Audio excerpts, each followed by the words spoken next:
Hello दोस्तों, 16 मार्च गुरुवार का दिन एक शॉकिंग न्यूज आती है शाम के समय कि टीसीएस के सीईओ यहां रिजाइन कर रहे हैं और यहां पर लीडरशिप चेंज होने वाला है। ये शॉकिंग क्यों है? क्योंकि टीसीएस बहुत बड़ी कंपनी है। अगर भारत में ही अगर हम बात करें तो दूसरे नंबर की कंपनी आप मार्केट कैप के हिसाब से जान सकते हैं। मैं यहाँ इन्वेस्टर भी हूं, मैंने यहाँ पर एनालिसिस की है और मैंने ये जानने की कोशिश की है कि क्या मुझे चिंता होनी चाहिए कि टीसीएस में ये बड़ा चेंज हो रहा है। तो कुछ फैक्ट्स, कुछ फिगर्स, कुछ डेटा मैं यहां पर इस वीडियो में आपके सामने लाया हूं दोस्तों। सबसे पहले क्या यहां इंपॉर्टेंट चीज हो रही है, जो मिस्टर राजेश गोपीनाथन है, जो अभी एमडी और सीईओ है, उन्होंने टीसीएस से रिजाइन किया हुआ है। अभी वो सितंबर 2023 तक अपनी पोस्ट पर वो कंटिन्यू करेंगे और नए सीईओ यहां पर होने वाले हैं मिस्टर कृतिवासन करके। तो ये एक बड़ा चेंज हो रहा है, एक ऐसी कंपनी जो 11 लाख करोड़ की कंपनी है दोस्तों। ठीक है, अब शॉकिंग यहां पर क्यों हुआ, थोड़ा सा सरप्राइजिंग यहां पर क्यों रहा? क्योंकि मिस्टर गोपीनाथन 2017 में पहली बार सीईओ नियुक्त हुए थे 5 साल के लिए, 2017 से 2022 तक। ठीक है, पिछला साल 2022 था, तो उनको 5 साल का और एक्सटेंशन मिला था। मतलब एक्चुअली में उनको 2027 तक जो टीसीएस है वहां पर रहने की बात थी। और अभी क्या है, 2023 मार्च ही हुआ है, मतलब सिर्फ 1 साल ही हुआ है और अचानक से यहां पर जो सीईओ है वो चेंज हो रहे हैं जब हम टीसीएस की बात कर रहे हैं। और एक ऐसे समय में जब आईटी सेक्टर एक टफ, एक मुश्किल हालात से गुजर रहा है और वहां पर अचानक से 5 साल का आपको यहां पर कॉन्फिडेंस मिला हुआ है बोर्ड ऑफ डायरेक्टर्स का, लेकिन आप 1 साल में ही जब आप जो भी अपना जॉब है, आपका जो सीईओ का जो पद है उसको आप छोड़ रहे हो, तो थोड़ा सा शॉकिंग हो जाता है। आईटी इंडस्ट्री अभी अगर आप देखेंगे पिछले 3 साल में सबसे ज्यादा मुश्किल के दौर में गुजर रही है।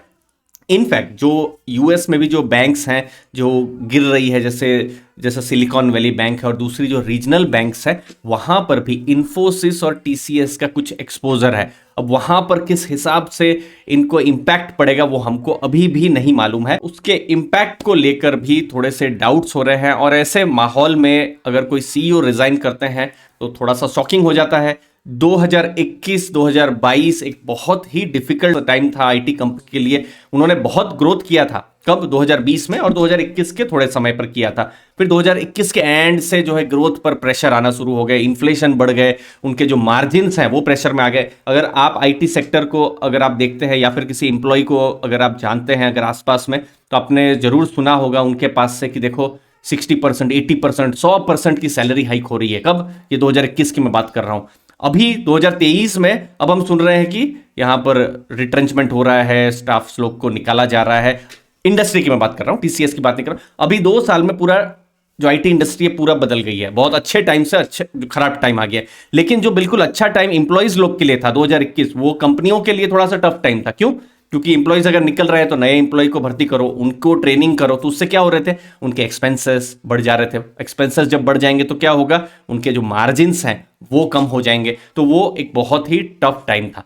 साथ ही साथ मैक्रो लेवल पर यूएस और यूरोप जो है वहां पर भी चैलेंजेस हैं।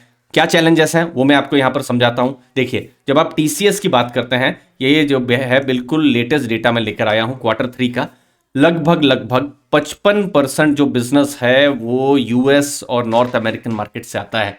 ठीक है, यूरोप की अगर आप बात करेंगे तो लगभग 30% बिजनेस यहां से आता है। मतलब आप समझ सकते हैं 100 रुपए में से 85 रुपए का बिजनेस। ठीक है, अगर टीसीएस की हम बात करें तो दो ज्योग्राफी, यूएस या जो अमेरिका है और यूरोप है, वहां से आता है। दोनों जगह में ही तकलीफ है। और ऐसे टाइम में अगर सीईओ यहां चेंज होते हैं तो अगेन थोड़ा सा शॉकिंग हो जाता है। लेकिन क्या मैं चिंतित हूं? जब मैंने एनालिसिस की तो मैंने जो नए सीईओ हैं मिस्टर कृतिवासन, उनके बारे में भी मैंने यहां पर पढ़ा और मुझे उतना समझ में आया कि मिस्टर कृतिवासन 34 साल से जो टीसीएस है उसके साथ जुड़े हुए हैं।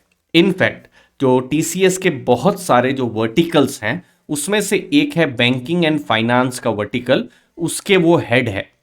अब ये बैंकिंग एंड फाइनेंस वर्टिकल कितना बड़ा है वो मैं आपको यहां में मैं समझा दूं। ये आप देख सकते हैं, अगर टीसीएस 100 रुपए का, ठीक है, 100 रुपए का अगर बिजनेस करता है तो यहां सबसे ज्यादा बिजनेस कौन ला रहा है? बैंकिंग एंड फाइनेंस का बिजनेस ला रहा है, लगभग 32% का। दैट मीन्स लगभग 1/3 जो रेवेन्यू है टीसीएस का वो आ रहा है बैंकिंग एंड फाइनेंस से। अब बैंकिंग एंड फाइनेंस का मतलब क्या है कि जो टीसीएस के जो भी उनके आईटी सॉल्यूशंस हैं, तो जो भी क्लाइंट्स हैं सामने, वो बैंकिंग कंपनियां हो सकती है, फाइनेंशियल इंस्टीट्यूशन हो सकते हैं, यूएस के, यूरोप को हो सकते हैं।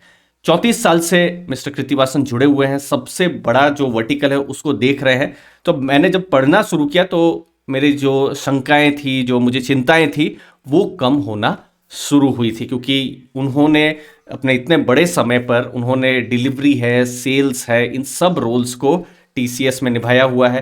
लेकिन अगर कोई एक ही अगर कुछ चिंता यहाँ हो सकती है कि उनकी एज अभी 58 ही है, और जो सीईओज हैं मैक्सिमम 65 साल तक रह सकते हैं। तो उनके पास जो रनवे है वो 6 से 7 साल का ही है, जो कि बहुत ज़्यादा एक्चुअली में नहीं कहा जाएगा। जैसे जो पुराने जो सीईओज थे, बहुत ही रिस्पेक्टेड नाम है, कोहली जी है 28 साल, रामादुराई सर है 13 साल, चंद्रशेखरन जी जो अभी टाटा सन्स के अभी हेड है 8 साल वो रहे हुए हैं यहाँ पर। तो अभी इनके पास 6 से 7 साल का ही यहाँ पर रनवे है। तो ओवरऑल जब ये ट्रांजिशन हो रहा है तो उसको लेकर मेरी शंकाएं अभी बहुत कम है, चिंता बहुत कम है, इतना तो मैं समझ पा रहा हूं। क्योंकि चिंता कब होती, अगर कोई नया सीईओ आ रहे होते हैं, अचानक से सीईओ छोड़ के जा रहे हैं, लेकिन अभी कोई सीईओ है ही नहीं, या फिर कोई जूनियर लेवल से किसी को मजबूरी में आपने सीईओ यहां पर लाए हुए हैं, तब चिंता हो सकती है। लेकिन एक एक्सपीरियंस नाम है और जो सबसे बड़े वर्टिकल को यहां पर देख रहे हैं और वही सीईओ बन के आ रहे हैं, और उन्होंने अलग अलग रोल्स में भी इन 34 साल में काम किया हुआ है, तो वो चिंता यहां पर नहीं है।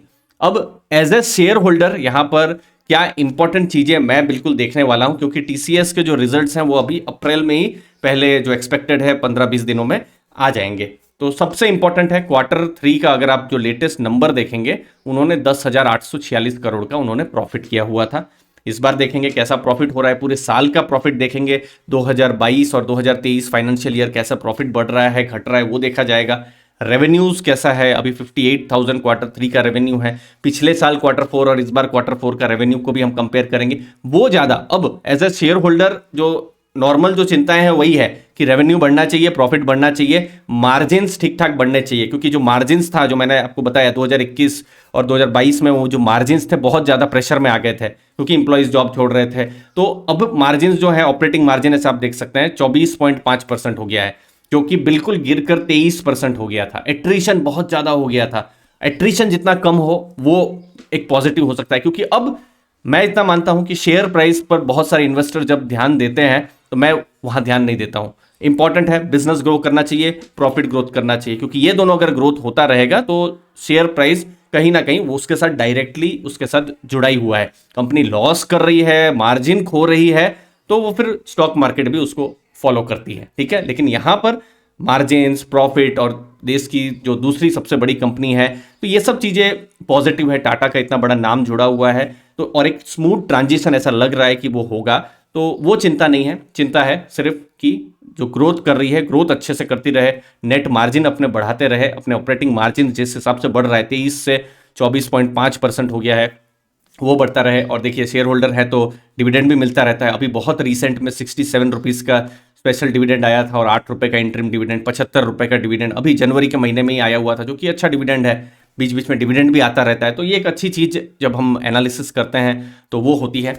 लास्ट में जो बिजनेस की अब हम एनालिसिस कर रहे हैं, तो बिजनेस रिस्क में एक ही है, यूएस थोड़े से टफ माहौल से गुजर रहा है। अभी वहां पर फिर से माहौल खराब हुआ है, क्योंकि बैंक्स जो है थोड़ा गिरने लगी है, और बीएफएसआई बहुत बड़ा वर्टिकल है टीसीएस के लिए, तो बीएफएसआई वर्टिकल में क्या इंपैक्ट पड़ेगा वो आने वाले समय में ही पता चलेगा, ठीक है। तो वो चीज़ बिल्कुल देखने की रह सकती है। ग्लोबल मैक्रोज, क्लाइंट ऑर्डर्स वहां पर किस हिसाब से चेंज हो सकते हैं, फिर ज़्यादा से ज़्यादा वहाँ इन्फ्लेशन भी रह सकता है, तो क्लाइंट्स क्या करेंगे कि ठीक है अभी जो ऑर्डर्स हैं उनको हम अभी नहीं देंगे, उन ऑर्डर्स को हम लोग कंजर्वेटिव होकर बाद में उन ऑर्डर्स को हम पूरा करेंगे। तो ये सब कुछ बिजनेस रिस्क है। तो अब जो सीईओ वाली जो रिस्क है, मुझे तो अभी एज ए शेयर होल्डर नहीं लग रहा है कोई बहुत बड़ी यहाँ रिस्क होगी, लेकिन फिर भी हम आने वाले समय में देखेंगे यहाँ कुछ नेगेटिव तो और तो नहीं हो रहा है।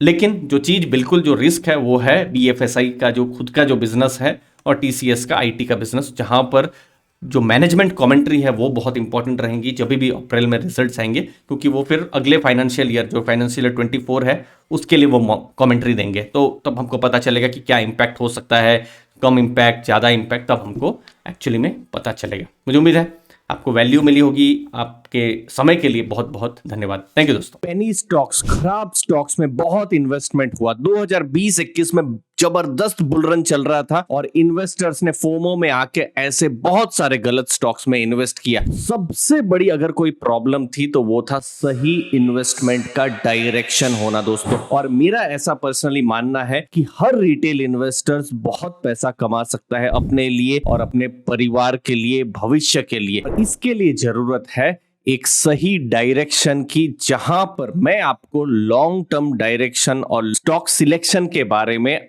आपको डिटेल में बताऊंगा कॉम्प्रहेंसिव कोर्स के जरिए, जहां पर practical examples, bonus learning materials, bonus classes और बहुत सारे आपको बोनसेस मिलेंगे। मैंने डिस्क्रिप्शन बॉक्स में लिंक दी हुई है, आप अवेल कर सकते हैं, जहां पर आप एक वेल्थ क्रिएशन की तरफ अपने ऊपर एक इन्वेस्टमेंट कर रहे हैं, वो भी बड़े डिस्काउंट के साथ।